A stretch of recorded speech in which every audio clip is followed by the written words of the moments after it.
Hello, we're very excited to hear from Benita Fitzgerald Mosley today. Benita is an icon of women's track.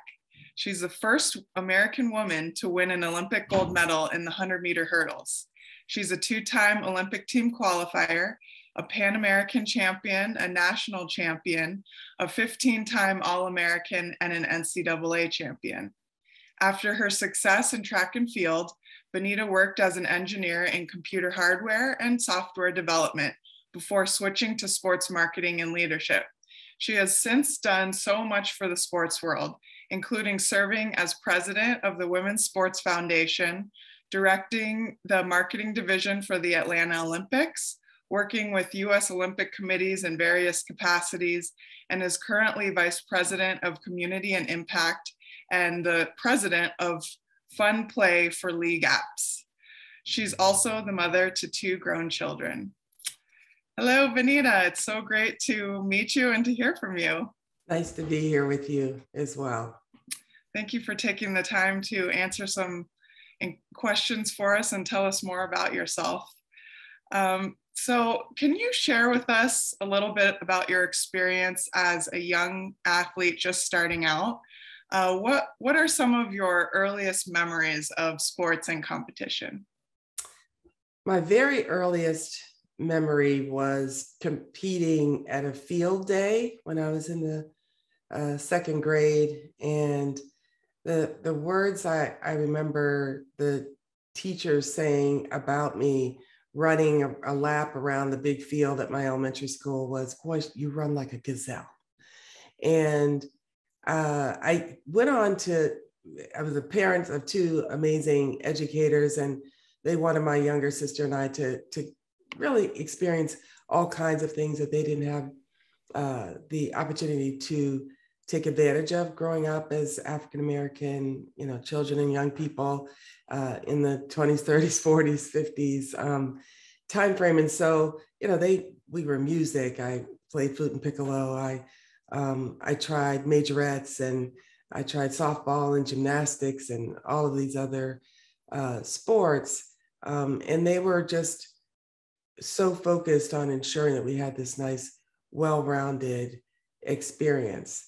And so it wasn't until my second year in middle school, so I was in seventh grade, and I was trying to be a gymnast like Olga Korbut and Nadia Comaneci. I was just so inspired by Olga in particular at that time, and didn't know that it was the year that Title IX was passed, but it was also the year that I entered middle school in sixth grade, and then seventh grade started running track because my middle school gymnastics coach, Gwen Washington, said, "Benita, you should come out for the track team. I saw that you beat all the boys in PE class. So I think you're really fast." I think this was obviously her attempt at redirecting my talent. I'm 5'10". You can't see that on a Zoom screen, but I was on my way to 5'10" by the time I was in the seventh grade, well on my way, and not very flexible, not very good at gymnastics. But at that time, most of the sports in middle school were no-cut sports. So she was trying to help me find my niche, and she was very successful at that in the seventh grade. So I'm very thankful to Coach Washington for pointing that out, and the rest is history. Well, I'm also 5'10", and I can say gymnastics was never in the cards for me either. Yeah. So is it unusual, I should ask, for a track runner to start at a later age in childhood like you did? What age were you when you began running? Yeah, I was 12 years old. And then middle school, I'm very much a Title IX baby. It was passed in 72, and I started sixth grade, as I said, in the fall of 72. So I lived in a county that's pretty progressive here in Prince William County. It's the second largest county in the state. And so I had all sorts of sports opportunities, both in, rec and parks, and also in our school system. So I was just really fortunate, and was, like I said, my parents wanted to avail all kinds of opportunities to us. At that time, kids started when they started. It wasn't as professional esports as it is today. I work at League Apps, as you mentioned, and We are working with many club and travel organizations that are certainly being run in a very professional way. They're multi-million-dollar enterprises. All their coaches are professionals. Kids start playing travel sports and running track now as soon as they can walk. And so it's a whole different scenario than it was when I was growing up. I just kind of got thrown into it, like I said, by Coach Washington, and my talent took over at that point in time. We didn't even train very much. It was a few weeks in the fall in the 7th and 8th grade, a few weeks, in the winter and spring. And high school, now it's pretty much a year-round sport. So it's a whole different world out there today. So when you began running at the age of 12 and then qualified amazingly for the Olympics at the age of 18, in that time frame, in those 6 years, what were some highlights of your youth development or moments along the way that allowed you to believe in yourself prior to that superstardom? Yeah, so Coach Washington was first in middle school, identifying my talent, putting me on the track team, encouraging me along the way. And by the time I got to high school, I was certainly one of the top athletes in the area. I won all of my meets when I was in middle school, and I got to high school and joined a team that had already won 3 straight state championships in the biggest school division. And so my coach, Ann Lockett, at high school was very successful. She also coached the gymnastics team to a state championship and the basketball team to a state championship. And so at the end of my freshman year, after we won our 4th straight state championship, there was a young woman by the name of Paula Gervin, God rest her soul, she just passed a couple of years ago, who was a family, her family and my family were friends. Her younger sister and I became best friends. Our parents were in various organizations together here in Northern Virginia. And she made the Olympic team in 1976, my freshman year in high school. And Coach Lockett said to me at the time, she said, Benita, you can be on the Olympic team in 4 years. You have as much or more talent than Paula. And that just put it on perspective. You mean I can go to the Olympics? It's just like, what? And you're telling this 14-year-old child that. And, along the way, Coach Lockett left. Ruthie Brown, who actually sent me a text this morning, was my high school coach in my sophomore, junior, and senior year. Young woman, mid-20s, just trying to figure it out, and knowing that she had this major talent on her hands, but ensuring that she learned what she needed to learn along the way, pulled in resources, got me to the track meets and track clubs that I needed to for my talent to flourish. And as a result, by the end of my junior year, I was on the junior national team. I won the junior championships in the 100-meter hurdles and made the team. We went to Russia. I was on an airplane for the first time, went to Eastern Bloc countries in 78. It was a different experience, obviously, but one that helped mold and shape me to wear that USA on my chest at 16 years old. And at the end of my senior year in high school, once again, was national champion on the US junior team, but by then was running in the senior national championship. So I got 5th at the US national championships when I was a senior in high school. And of course, signed a scholarship to go to the University of Tennessee and run. So by the end of my freshman year, that was when I made my first Olympic team at 18. Amazing. So you mentioned traveling overseas. Was it any easier competing in the US versus abroad? And is there a difference in how track and field is valued in the US versus abroad, in your opinion? At the time when I was competing in the early 80s in the United States, it was a pretty big sport. We were on TV about every weekend. Our meets were very well attended. When we had the Melrose Games at Madison Square Garden or our US championships, the garden was filled to the rafters with people, everyone, all the officials wore tuxedos. It was on televised live. The NBA championships actually weren't as well viewed as track and field meets were at that time. Certainly things have shifted in the United States, where track is barely seen on the television. And even then, in the early 80s, when we would go overseas, it would be, we thought we were popular in the United States. It was we were complete, to use your word, icons when we came to Europe and Asia. It was the number one sport behind soccer in the world at that time. Still is to a large degree, but other sports like the NBA have become more global in scope. And so we would walk into the hotel, there'd be fans outside the hotel, inside the hotel, with pictures of ourselves, wanting sign autograph cards, sign the picture. They'd take pictures of you at the meet, and the next morning before you left, they'd have them ready for you to sign.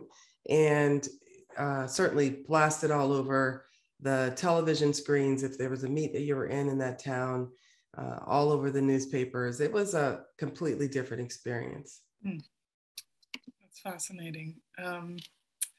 So can you tell me about some of your proudest moments, and did you feel like you had any barriers to success at that time? I mean, my proudest moments are a few that I've recounted. Winning those junior national championships were, I never ran in the Junior Olympics. I didn't run AAU meets in the summertime. I just went straight to the national championships. I didn't really know all that stuff was kind of going on. So those were pivotal moments for my confidence and to put me, I guess, on a world stage to a large degree.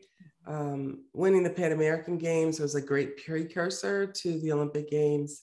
Making the Olympic team, our Olympic trials in the United States, particularly in track and field, are tougher in many cases to make than getting on the podium at the Olympics, particularly in my event, where we sometimes have the top 5, 6, 7, 8 women in the world competing in the 100-meter hurdles. And so just to make the team is a huge accomplishment. And so both of those Olympic trials where I prevailed, I was, really proudest moments, and a huge relief to know that you've made the team now and you're on your way to the Olympic Games. And of course, the proudest was standing on the victory stand on home soil in Los Angeles, having my parents and my coaches and teammates cheering me on, and to be able to sing the national anthem played in my honor. And so those are the proudest moments. I'd say, yeah, there were certainly several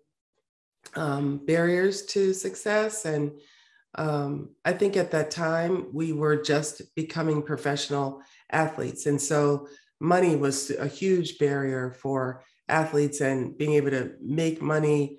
Thankfully, for most of my career, I was still a collegiate athlete. So I had all of the underpinnings and support that you get as a collegiate athlete. But once I switched between 84 and 88, competing, trying to make a living to some degree, certainly I had some sponsorship, but it wasn't very much. As a Black female hurdler, most of the people that got a lot of money were the 100-meter, 200-meter males, 400 meters. And so I think for a good portion of time, and probably still now, there was a pay equity gap, even when we were paid under the table. But certainly when we started to have contracts with shoe companies and appearance fees paid by the meets, the guys made, in many cases, 4 and 5 times as much as the women made. So the professionalism in the sport was a huge barrier. I was also running during a time when the Eastern Bloc countries in particular were doping their athletes, in particular their female athletes. And so I was just really at a huge disadvantage, not, running clean and being in an era where that was not at all monitored. Their doping and the testing system hadn't caught up with the cheaters. I still think they have a hard time keeping up with the cheaters, but we certainly do a much better job of it now. And so a lot of people look at the 84 Olympic Games and say, wow, that was another boycott games. and somehow diminishing our success in those games. And I would say, well, gosh, we got to actually run and compete on a level playing field. The doping athletes were the ones in the Eastern Bloc countries for the most part. And so I felt like for the first time that I could actually ascend to the victory stand in an major international competition. I would also say that that was the games where we had a record number of countries competing in the Olympics. So just because Russia and East Germany weren't there didn't mean that other countries didn't swarm to Los Angeles for the '84 Olympic Games. And so to win an Olympic gold medal at a games that was the most attended by countries ever in the history of the Olympics was a hugely proud moment for me. And to do so on a level playing field, even better. So you were competing at the start of drug testing. What were the effects of that on competition? Was it a welcome change? I assume so, but tell me about not for the cheaters, I don't think. Okay, yeah, right, you're right. Not for the cheaters, but for everybody else, absolutely. It was, and it was a relief to know.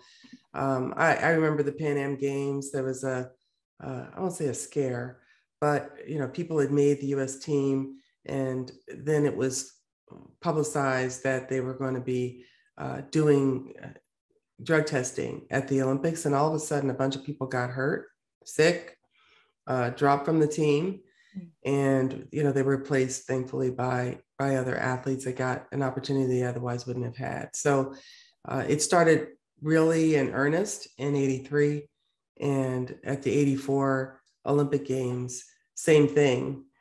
Several people made the team and then were asked not to compete. We did, I think, some kind of trial testing during the Olympic trials that hadn't happened before. And when I say trial, the results weren't publicized, I don't think, except they were notified, the athletes themselves were notified if they were caught doping, and were kind of silently taken from out of the team, off the team roster, and someone else put on. So that's kind of what was happening in the mid '80s. They were doing the testing for the first time. It wasn't all that well coordinated, but at least those of us who were clean athletes felt like we were protected and supported in a way that we hadn't been in the past. So female athletes today are faced with the expectation that they should be willing to compete directly against males. Putting yourself in their shoes, how would that have made you feel at the time? And how do you feel this inclusion affects Black women in track and field in particular? Yeah, I mean, we're about to celebrate the 50th anniversary of Title IX, and I guess by the time people watch this, we will have just celebrated the 50th anniversary of Title IX. And my whole professional career, probably since the late '80s, when I first understood what Title IX was, how as a Title IX baby, all of the opportunities that I have experienced as an athlete, and quite frankly, as a professional, have been as a result of my participation in sport. What would not have happened, most likely, particularly at the intercollegiate level, without Title IX.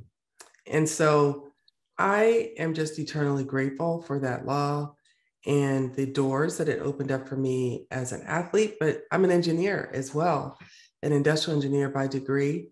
And that's a degree path that very few women pursued prior to Title IX or were able to pursue.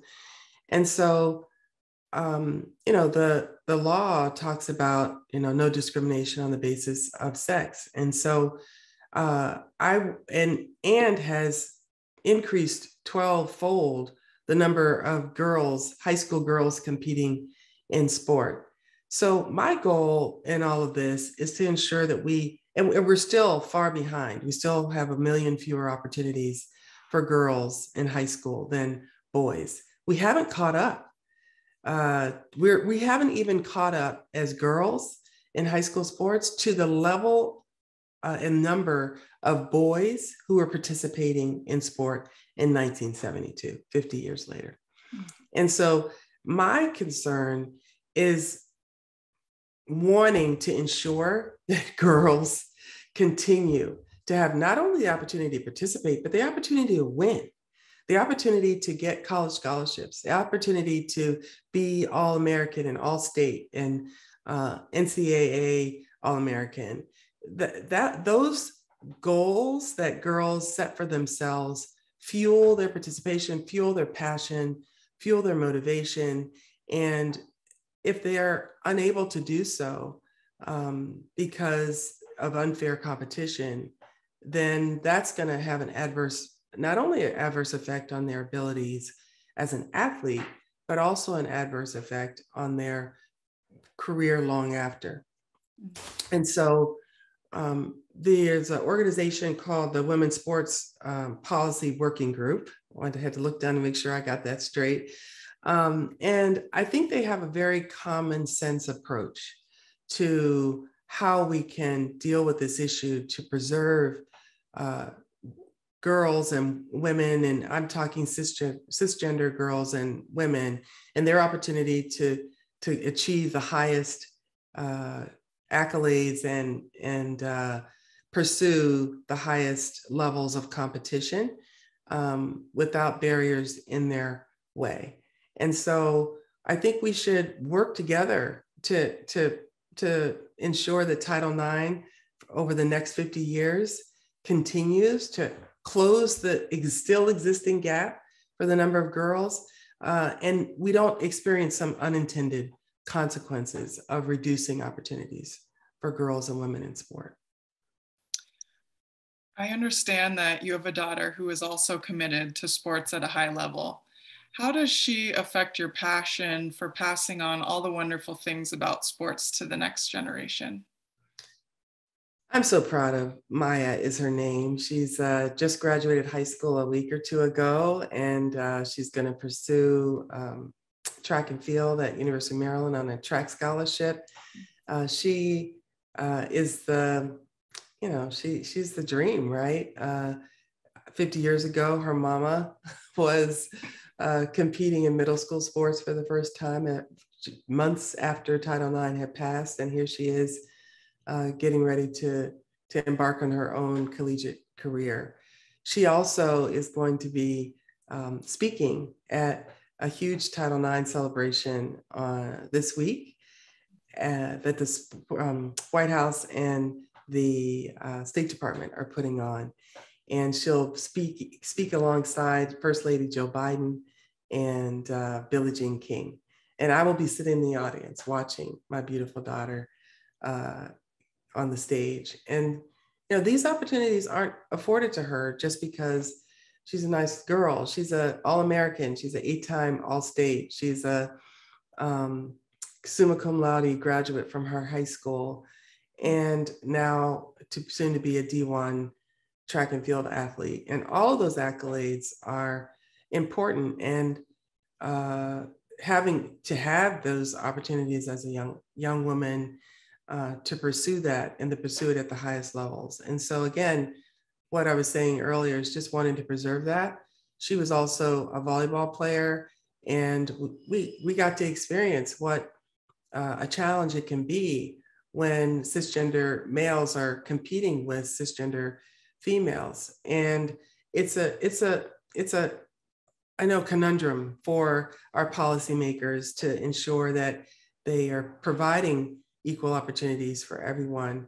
I just want to ensure that we have safe competition, that we have fair competition, and that we have competition where everybody gets to fully, express themselves, and continuing to ensure that we have more girls, more and more girls, because again, we still have a closed gap, are able to compete at the highest levels. And I can't imagine as a female sprinter, for her, it's tough enough competing against girls, in her case, who have been training since they could walk. She just started really competing at track and field at a serious level a year ago. So she was very, very late to the party. And so to know that she would have to, compete in high school and now in college, in an unfair playing field, I think would be devastating for her and for her dreams. She just gets waylaid a little bit, and anxiety, and her confidence is shaken when she's in a competition with girls that are so much faster than her. I can't imagine if, if there were a situation like I had back in the day where the playing field just wasn't level for her. So I just saw it a safety issue when we were in volleyball that we wanted to try to address, and now certainly in the NCAA, wanting her to have the best opportunity for success. She sounds amazing. I can't wait to watch her in her collegiate career. We're forming Icons, this network of female athletes, because we want to see women's sports grow and strengthen. We want women to feel empowered in sports, and we believe they deserve fair competition and the chance to be champions. We know the next generation of women are really depending on us. Can you share why you feel like building this network is something worth supporting? I've been part of women's networks since I became a professional, but if you go back to all the track teams I was on in middle school and high school, even the softball teams in elementary school or majorette groups, team is everything. And I was also fortunate to have all female coaches, or at least head coaches in middle school, high school, and college. And I'm good friends with all of them still. They're mentors to me still. I feel like if you can see it, you can be it. We hear that all the time. And I think the Icons group is going to be a group of women leaders across the country. Yeah, we were great college athletes or Olympians or professional athletes, and that's wonderful. But what we're able to now impart to our daughters and to other young women is that you can parlay your athletic success into professional success, into personal success. And I'm excited to be a part of a group of women who represent that and who are reaching back to pay it forward. My mission in life is to help people and organizations win gold medals in life and business. And I feel like my sport participation, I think I said this earlier, is the gift that keeps on giving. And I want to use my own talents and experience to give that gift to more and more girls and women. Well, we're so honored to have you, and thank you so much for sitting down with us and giving us some pieces of wisdom and insight. We appreciate you so much. So thank you. Thank you. Happy to be here.